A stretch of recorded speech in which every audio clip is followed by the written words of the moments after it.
Sakyanan sa gipatay nga iladong voice coach sa Subo, Coach J. Unchuan, gipaubos sa forensic examination. Tulo ka motibo sa krimen ang gisubay sa kapulisan. Anong report ni Femari Dumabo. Usa sa gisubay sa Police Regional Office 7 nga ang pagpatay kang Joel Jude Unchuan o Coach J. Gihimo sulod mismo sa sakyanan niini nga na-recover dito sa Barangay Yati, lungsod sa Liloan nitong Enero 1.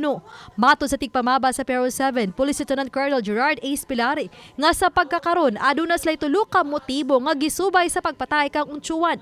Sama na lang sa tulis. Human matod pa nawala ang di mumino sa 30,000 pesos nga kwarta nga gibutang sa pouch sud sa sakyanan. Lakip sa gisubay karon sa kapulisan ang kuha sa dashcam o GPS nga nakuha diya sa na-recover nga sakyanan sa biktima.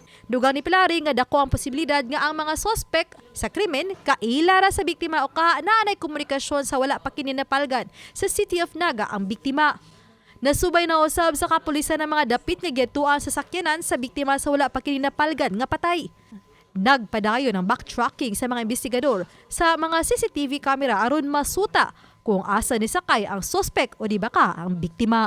What I can tell you is from Cebu City, Middle Hills, ningadto sa Lapu-Lapu, balik siya og Mabolo, then ningadto siya og Mandaue, then ningadto siya ang sakyanan ningadto og Naga.